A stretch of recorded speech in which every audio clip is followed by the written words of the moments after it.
1995년 5월 15일 오후 5시 신혼여행을 위해 필리핀 마닐라 공항에 도착한 신혼부부가 공항 앞으로 나와 택시를 잡았습니다.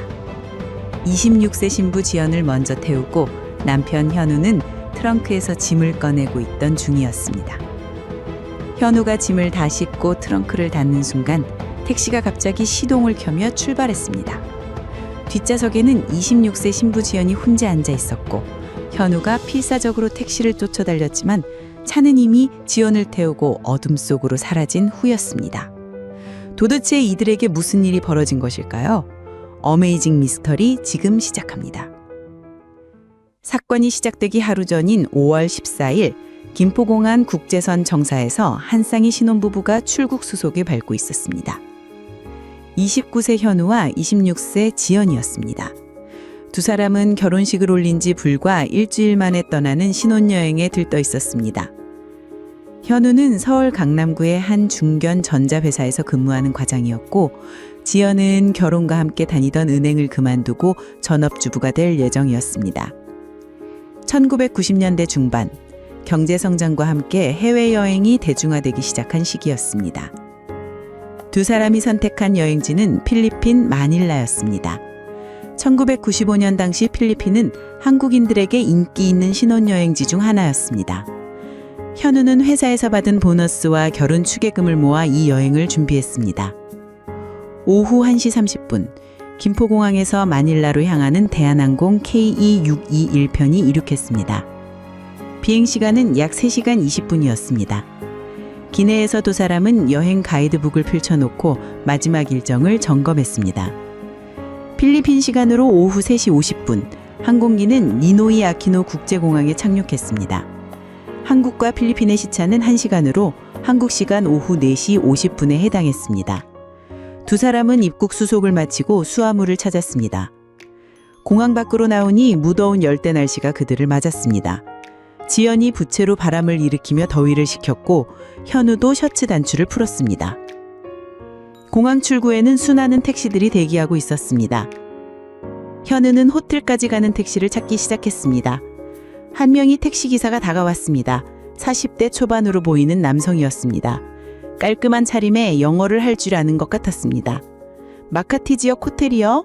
현우가 영어로 물었습니다. 네, 1시간 정도 걸려요. 300페소입니다. 기사가 답했습니다. 택시는 비교적 깨끗한 흰색 승용차였습니다. 지연이 뒷좌석에 먼저 올라탔습니다. 기사가 룸미러로 지연을 보며 신혼여행이냐고 물었습니다. 지연이 결혼한 지 일주일 됐다고 영어로 답했습니다. 기사는 축하한다며 필리핀이 아름다운 곳이라고 말했습니다. 현우가 마지막 짐을 트렁크에 놓고 문을 닫으려는 순간이었습니다. 갑자기 택시기사가 시동을 걸고 현우를 태우지 않지 출발했습니다. 잠깐만요! 현우가 영어로 소리쳤지만 이미 늦었습니다. 택시는 급격히 출발했고 지연은 뒷좌석에서 놀란 표정으로 창문을 두드리며 소리쳤습니다. 하지만 택시는 멈추지 않았습니다. 현우가 필사적으로 택시를 쫓아달렸습니다. 하지만 차는 이미 공항도로로 빠져나가고 있었습니다. 현우는 숨이 차서 더 이상 뛸 수 없었습니다. 마닐라 공항 앞 인도에 홀로 서 있는 현우, 손에는 지연의 핸드백만 덩그러니 남아 있었습니다. 현우는 어리둥절했습니다. 무슨 일이 일어난 건지 이해할 수 없었습니다. 혹시 기사가 실수한 거닐까요? 아니면 언어 소통에 문제가 있었던 걸까요? 하지만 시간이 지날수록 불안감이 커졌습니다. 1995년 필리핀은 경제적 어려움으로 인해 범죄율이 높았습니다. 특히 외국인 관광객을 대상으로 한 범죄가 증가하고 있었습니다. 현우는 공항 경찰서를 찾아갔습니다. 다행히 영어를 할 줄 아는 경찰관이 있었습니다. 하지만 택시 번호를 기억하지 못한다고 하자 경찰관들은 난감해했습니다. 관광객 대상 범죄가 종종 있습니다. 하지만 단서가 없으면 찾기 힘들어요. 한 경찰관이 말했습니다. 저녁 7시가 넘어서야 현우는 겨우 마카키 호텔에 도착할 수 있었습니다. 다른 택시를 타고 온 것이었습니다. 프론트 데스크에서 영어로 상황을 설명했습니다. 한국 대사관에 연락해보세요. 그리고 경찰에 정식 신고를 하셔야 합니다. 호텔 매니저가 조언했습니다. 현우는 혼자 호텔방에 앉아 있었습니다. 신혼여행 첫날 밤이 이렇게 될 줄은 꿈에도 몰랐습니다. 지연이 지금 어디에 있는지, 무슨 일을 당하고 있는지 알 수 없었습니다. 그 시각 지연을 태운 택시는 마닐라 시내 복잡한 거리를 빠르게 달리고 있었습니다. 지연은 뒷좌석에서 불안해하며 운전기사에게 계속 말을 걸었지만 기사는 대답하지 않았습니다. 호텔이 맞나요? 어디로 가는 건가요? 지연이 영어로 물었지만 기사는 침묵을 지켰습니다. 택시는 마카티 호텔과는 반대 방향으로 향하고 있었습니다. 지연이 창밖을 보니 점점 후미진 지역으로 들어가고 있었습니다. 시내 중심가의 높은 빌딩들이 사라지고 낡은 건물들이 늘어서 있었습니다. 기사는 룸미러로 지연을 계속 지켜보고 있었습니다. 지연은 뭔가 잘못됐다는 것을 직감했습니다. 차문을 열고 했지만 뒤쪽 문고리가 작동하지 않았습니다. 택시는 마침내 마닐라 외곽의 한적한 지역에 멈췄습니다. 1995년 당시 마닐라 외곽은 가로등도 제대로 없어 밤이 되면 매우 어두웠습니다. 기사가 시동을 끄고 뒤를 돌아봤습니다. 그의 표정은 공항에서 보았던 친절한 모습과는 완전히 달랐습니다. 차가운 눈빛이었습니다. 한 명의 남자가 어둠 속에서 나타나 택시에 접근했습니다. 그는 기사와 타갈로그어로 짧게 대화를 나누었습니다. 지연은 그들의 말을 이해할 수 없었지만 분위기가 심상치 않다는 것을 알 수 있었습니다. 남자들은 지연을 억지로 끌어내 근처 작은 집으로 데려갔습니다. 그곳은 외딴 지역에 있는 낡은 단층 집이었습니다. 집 안에는 이미 다른 사람들이 있었습니다. 20대로 보이는 다른 나라 여정 2명이 구석에 앉아 있었고 그녀들도 같은 방식으로 납치된 것 같았습니다. 지연은 그제서야 상황을 완전히 이해했습니다. 이들은 인신매매 조직이었습니다. 1990년대 중반 동남아시아에서는 경제난으로 인해 외국인 관광객을 대상으로 한 인신매매 범죄가 은밀히 증가하고 있었습니다. 그들은 지연을 작은 방에 가두었습니다. 창문에는 찰장이 있었고 문은 밖에서 잠겨졌습니다. 지연은 공포에 떨었지만 침착함을 유지하려 노력했습니다. 살아서 현우에게 돌아가야 했습니다. 5월 16일 새벽 6시. 현우는 잠들지 못한 채로 호텔 침대에 앉아 있었습니다. 지연의 핸드백을 열어보니 현금, 화장품, 여행 일정표가 들어 있었습니다. 여권은 지연이 몸에 지니고 다녔습니다. 그 중에서 지연이 항상 가지고 다니던 작은 다이어리가 눈에 띄었습니다. 마지막 페이지에는 이번 여행에 대한 기대감이 적혀 있었습니다. 현우와 함께하는 첫 번째 해외여행, 정말 설레고 행복해. 현우는 참았던 눈물이 터져 나왔습니다. 오전 7시 현우는 호텔 조식도 거르고 한국 대사관으로 향했습니다. 마카티 지역에 있는 대사관까지는 택시로 20분 거리였습니다. 1990 대사관이 유일한 공식적 도움 창구였습니다. 대사관이 문을 열자마자 현우는 영사과를 찾아갔습니다. 담당 직원에게 상황을 자세히 설명했습니다. 즉시 필리핀 경찰에 정식 신고를 하겠습니다. 그리고 수색에 협조를 요청하겠어요. 영사가 말했습니다. 빨리 찾을 수 있을까요? 현우가 절박하게 물었습니다. 영사의 표정이 무거워졌습니다. 솔직히 말씀드리면 이런 사건이 종종 있습니다. 대부분 인신매매 목적이에요. 해외로 팔려가기 전에 찾아야 합니다. 현우는 가슴이 막막했습니다. 인신매매라는 단어가 그의 머릿속을 맴돌았습니다. 대사관에서 필리핀 경찰에 연락했고 오후에 현우는 마닐라 경찰서를 방문했습니다. 통역관과 함께 정식 신고서를 작성했습니다. 택시기사의 인상착의를 자세히 말씀해주세요. 경찰관이 물었습니다. 현우는 기억나는 대로 설명했습니다. 40대 초반, 깔끔한 차림, 영어 가능, 흰색 택시. 하지만 번호판은 기억하지 못했습니다. 마닐라에는 수천 대의 택시가 있습니다. 번호판 없이는 찾기 어려워요. 경찰관이 말했습니다. 그 시각 지연은 납치범들의 운신처에서 첫날 밤을 보내고 있었습니다. 좁은 방에 갇혀 있었지만 다행히 음식과 물은 제공받고 있었습니다. 납치범들은 총 4명이었습니다. 택시기사였던 40대 남성이 리더벽이었고 나머지 3명은 20대 후반의 젊은 남성들이었습니다. 이들은 체계적으로 조직된 인신매매 단이었습니다. 내일 배로 보낼 예정이야. 리더가 부하들에게 타갈로그어로 말했습니다. 지연은 그들의 말을 이해할 수 없었지만 분위기가 심상치 않다는 것을 알 수 있었습니다. 함께 갇힌 다른 여성들의 표정이 절망적이었습니다. 택시 정류장을 직접 돌아다니며 수소문을 하기 시작했습니다. 경찰의 수사만으로는 한계가 있다고 생각했기 때문입니다. 5월 15일 오후에 한국인 여성을 태운 흰색 택시 본 적 있나요? 현우가 택시 기사들에게 물어봤습니다. 대부분의 기사들은 기억하지 못한다고 했지만 한 명이 중요한 증언을 했습니다. 그날 오후에 수상한 택시를 봤어요. 평소에 이 정류장에 서지 않는 차였는데 외국인 승객을 태우고 갔거든요. 어떤 차였나요? 흰색 도요타 코롤라였어요. 번호판은 기억 안 나지만 운전석 문에 작은 찌그러진 자국이 있었어요. 현우는 이 정보를 즉시 경찰에 전달했습니다. 마닐라 경찰청 강력계 담당 형사 라모스가 이를 바탕으로 수사 범위를 좁혀나갔습니다. 5월 17일 오전, 경찰은 공항 주변 CCTV를 분석하기 시작했습니다. 1995년 당시 CCTV는 지금처럼 고화질이 아니었고 개수도 제한적이었지만 공항 같은 주요 시설에는 설치되어 있었습니다. 찾았습니다! 한 경찰관이 소리쳤습니다. 모니터 화면에는 흰색 택시가 공항을 빠져나가는 모습이 흐릿하게 보였습니다. 번호판이 간신히 식별 가능했습니다. 라모스 형사는 즉시 해당 택시의 등록 정보를 조회했습니다. 택시는 마닐라 북쪽 케손시티에 거주하는 40대 남성 로드리고 산토스 명의로 등록되어 있었습니다. 이 사람은 3년 전에도 관광객 대상 절도로 체포된 전력이 있어요. 라모스 형사가 말했습니다. 경찰은 즉시 로드리고의 주소지로 향했습니다. 하지만 그곳은 이미 비어 있었습니다. 이웃들의 증언에 따르면 며칠 전부터 집을 비우고 있다고 했습니다. 계획적인 범행이네요. 미리 도주 준비를 해놨어요. 라모스 형사가 분석했습니다. 그날 오후 경찰은 로드리고의 과거 동료들과 친척들을 수사하기 시작했습니다.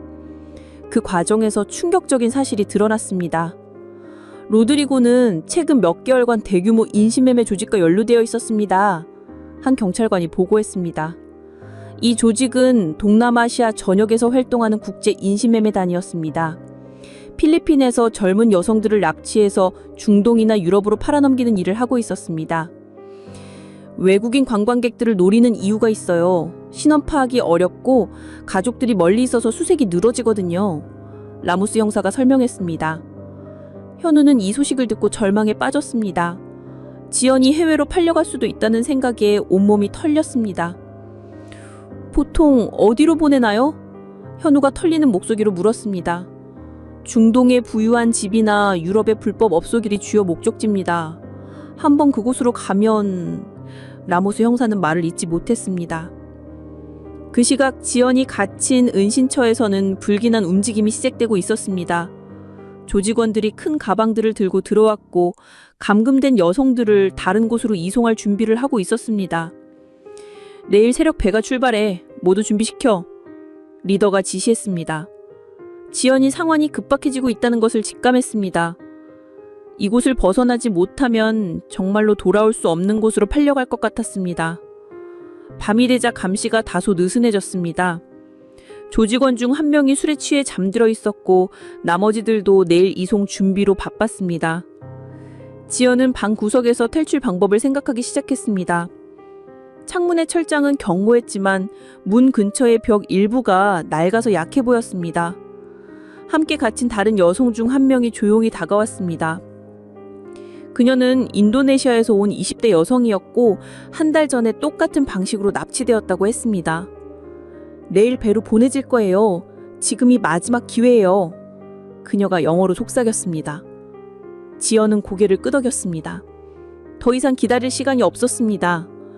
현우가 자신을 찾고 있을 것이라는 믿음만이 그녀를 버티게 하는 힘이었습니다. 새벽 2시. 조직원들이 모두 잠든 틈을 타서 지연은 조심스럽게 움직이기 시작했습니다. 과연 지연은 탈출할 수 있을까요? 새벽 3시, 지연은 숨을 죽이고 방 안을 살폈습니다. 문 앞에 서 있던 조직원 하나가 맥주병을 손에 든 채 고개를 떨구며 졸고 있었습니다. 거실에선 나머지 조직원들이 내일 지연과 다른 피해자들을 이송할 계획을 짜느라 큰 소리로 다투고 있었습니다. 열대야의 후덥지근한 공기 속 방 안은 곰팡이 냄새로 가득했으며 벽에선 끈적한 습기가 느껴졌습니다. 함께 갇힌 인도네시아 여성 라니가 조용히 벽 모서리를 손톱으로 긁으며 지연에게 눈짓을 보냈습니다. 라니의 눈엔 두려움과 간절함이 뒤섞여 있었습니다. 벽의 아래쪽은 오래된 시멘트가 습기로 부스러져 있었으며 이미 작은 균열이 생겨 있었습니다. 1995년 필리핀 외곽의 싸구려 콘크리트 건물들은 이런 식으로 허술하게 지어진 경우가 많았습니다. 지연은 바닥에 떨어진 녹슨 못 하나를 발견했습니다. 그녀는 그 못으로 조심스럽게 균열 주변을 파기 시작했습니다.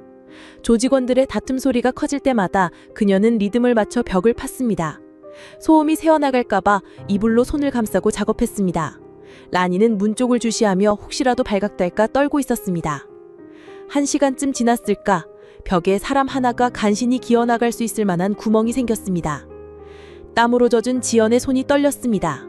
그녀는 라니에게 먼저 나가라고 손짓했습니다만 라니는 고개를 저었습니다. 전에 시도했다가 잡혔습니다.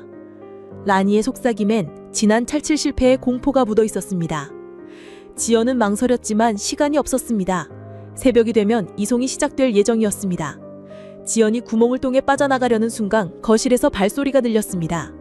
조직원 중 한 명이 화장실을 가기 위해 복도로 나오고 있었습니다. 지연은 숨을 멈추고 가만히 있었습니다.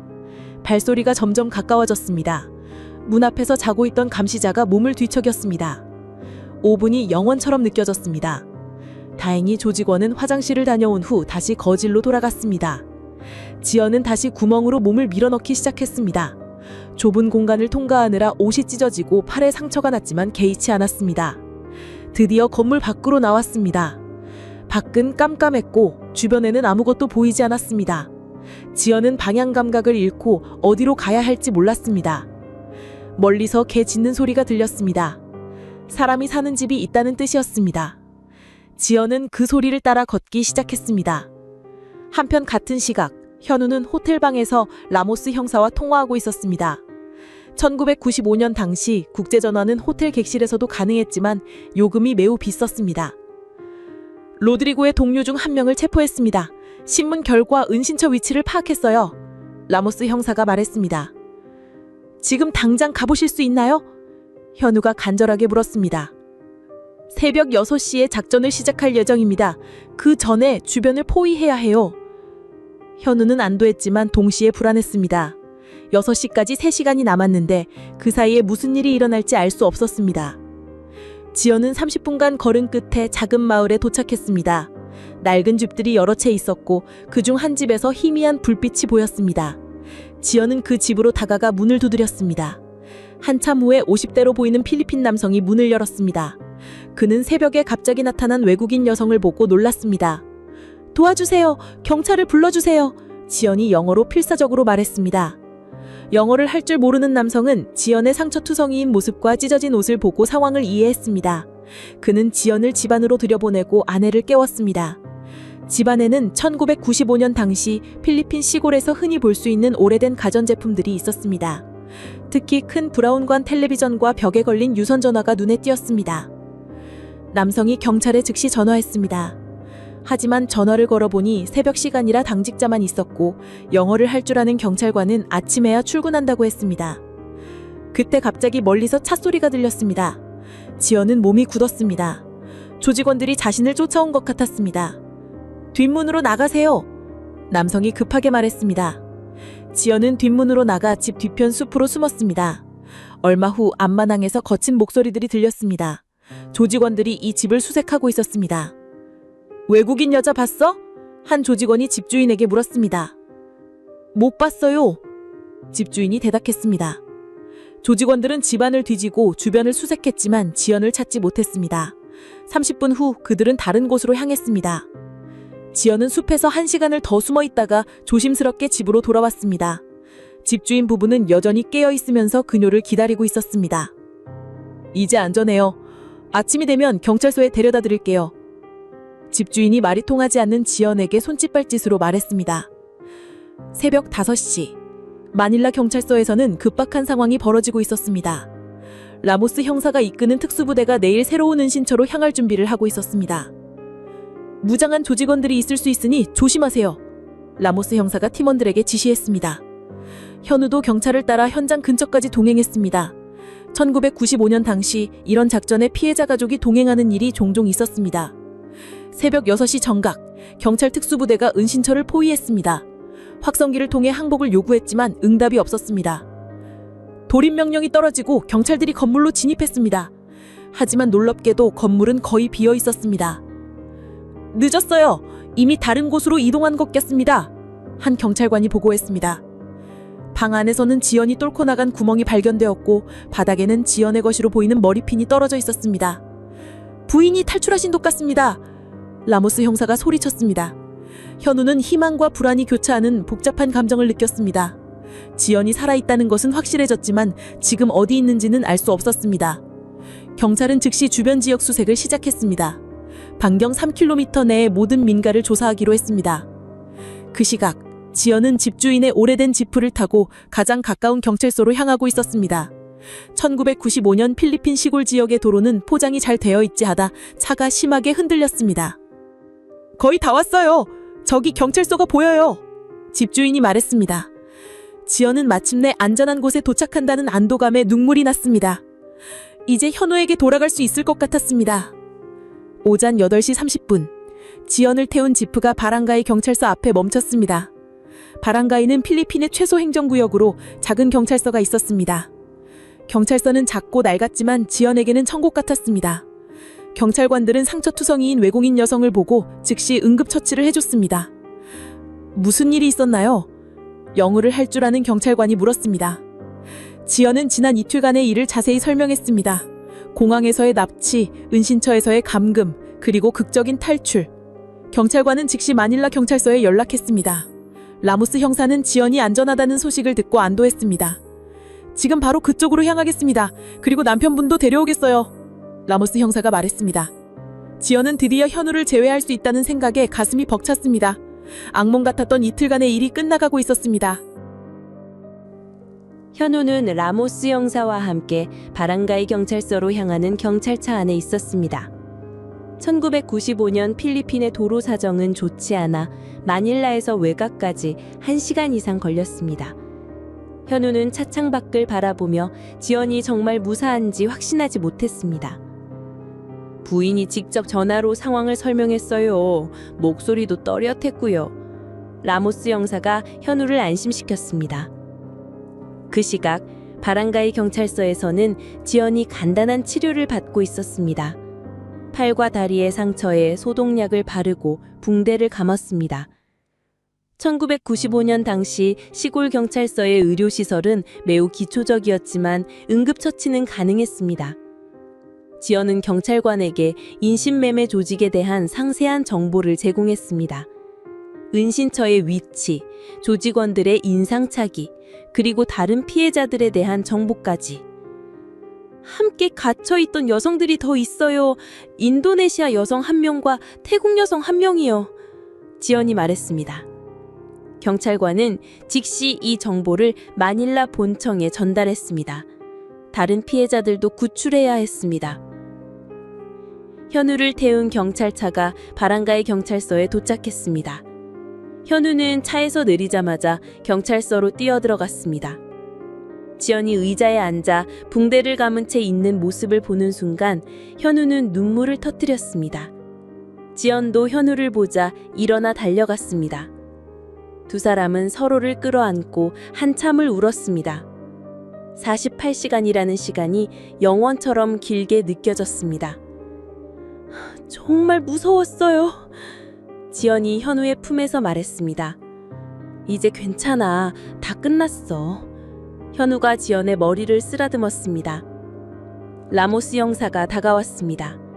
부인의 증언 덕분에 조직의 전체 구조를 파악할 수 있게 됐습니다. 이제 본격적인 소탕 작전을 시작하겠습니다. 하지만 상황은 예상보다 복잡했습니다. 조직원들이 지연의 탈출을 알고 즉시 닿은 은신처로 이동했기 때문입니다. 경찰은 그들의 새로운 위치를 찾아야 했습니다. 조직의 리더 로드리고는 아직 체포되지 않았어요. 그가 검거되지 않으면 이런 일이 계속 반복될 겁니다. 라모스 형사가 설명했습니다. 이때 경찰서로 급한 전화가 걸려왔습니다. 마닐라 항구에서 수상한 선박이 발견됐다는 내용이었습니다. 인신매매 조직이 피해자들을 해외로 이송하려던 배로 추정됩니다. 전화를 받은 경찰관이 보고했습니다.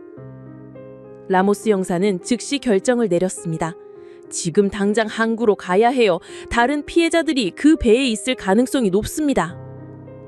오전 11시, 일행은 마닐라 항구로 향했습니다. 1995년 마닐라 항구는 동남아시아의 주요 관문 중 하나였지만 보안은 지금만큼 철저하지 않았습니다. 항구에 도착하자 긴장감이 감돌았습니다. 경찰 특수부대가 이미 의심스러운 화물선을 포위하고 있었습니다. 배 이름은 마리아 델 마르였고 파나마 국적으로 등록되어 있었습니다. 선장과 승무원들이 협조를 거부하고 있어요. 수색영장 없이는 배에 오를 수 없다고 합니다. 현장 지휘관이 보고했습니다. 하지만 라모스 영사에게는 다른 계획이 있었습니다. 지연이 직접 목격한 피해자들이 그 배에 있다면 긴급 상황으로 간주할 수 있었습니다. 인명 구조 상황입니다. 지금 당장 승선하겠습니다. 라모스 영사가 선언했습니다. 경찰 특수부대가 배로 돌입했습니다. 선원들은 저항했지만 무력으로 제압됐습니다. 배 안에서 충격적인 발견이 있었습니다. 화물칸 깊숙한 곳에 임시로 만들어진 감금실에서 7명의 여성이 발견된 것입니다. 그 중에는 지연이 증언한 인도네시아 여성과 태국 여성 1명도 있었습니다. 모두 살아있어요! 한 경찰관이 소리쳤습니다. 피해자들은 모두 극도로 쇠약해진 상태였지만 생명에는 지장이 없었습니다. 이들은 즉시 병원으로 이송됐습니다. 하지만 가장 중요한 로드리고는 배에 없었습니다. 선원들의 증언에 따르면 어젯밤 늦게 다른 배로 갈아탔다고 했습니다. 놓쳤습니다. 라모스 영사가 아쉬워했습니다. 그때 갑자기 항구 반대편에서 폭발음이 들려왔습니다. 검은 연기가 치솟고 있었습니다. 저쪽에서 화재가 발생했어요. 누군가 소리쳤습니다. 경찰들은 화재 현장으로 달려갔습니다. 그곳에서 또 다른 충격적인 발견이 기다리고 있었습니다. 불타고 있는 건물은 인신매매 조직의 또 다른 은신처였습니다. 그리고 그 현장에서 로드리고가 화상을 입은 채 체포됐습니다. 내부 권력 다툼으로 보입니다. 조직에 내서 배신이 일어난 것 같아요. 라모스 영사가 분석했습니다. 로드리고는 병원으로 이송됐고 일단 사건은 마무리됐습니다. 주요 범인들이 체포됐고 피해자들이 모두 구출됐습니다. 오후 3시, 현우와 지연은 마닐라 경찰서에서 마지막 조서를 작성했습니다. 조서 작성을 마친 후 두 사람은 한국 대사관으로 향했습니다. 출국 절차를 밟기 위해서였습니다. 대사관에서는 이미 귀국 항공편을 예약해 놓았습니다. 당일 밤 11시 55분 마닐라발 서울행 비행기였습니다. 정말 다행입니다. 큰 사고 없이 해결되어서요. 영사가 말했습니다. 현우와 지연은 더 이상 필리핀에 머물고 싶지 않았습니다. 신혼여행이 악몽이 돼버린 상황에서 빨리 한국으로 돌아가고 싶었습니다. 저녁 8시, 현우와 지연은 니뉴 아키노 국제공항에 도착했습니다. 3일 전 신혼여행을 위해 설렘으로 내렸던 그 공항이었습니다. 공항에서 라모스 영사가 배웅을 나왔습니다. 사건이 완전히 끝나면 연락드릴게요. 다시 한번 용기 있는 행동에 감사드려요. 밤 11시 55분, 대한항공 KE62편이 이륙했습니다. 비행기가 상승하자 지연이 현우의 손을 꽉 잡았습니다. 정말 끝난 거야? 지연이 물었습니다. 이제 정말 끝났어. 우리 집으로 가는 거야. 현우가 안심시켰습니다. 한국 시간 5월 18일 오전 6시, 현우와 지연은 김포공항에 도착했습니다. 양가 부모님들이 마중 나와 있었습니다. 지연의 어머니는 딸을 보자마자 울음을 터뜨렸습니다. 우리 딸 정말 고생했구나. 끔찍했던 시간, 두 사람은 이 시련을 통해 더욱 단단한 부부가 되었습니다. 로드리고를 비롯한 인신매매 조직원들은 모두 중형을 선고받았습니다. 이 사건을 계기로 필리핀 정부는 관광객 보호를 위한 법률을 강화했습니다.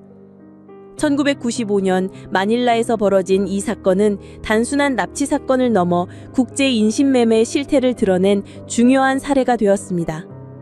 현호와 지연의 용기와 필리핀 경찰의 신속한 대응이 더 큰 비극을 막을 수 있었습니다.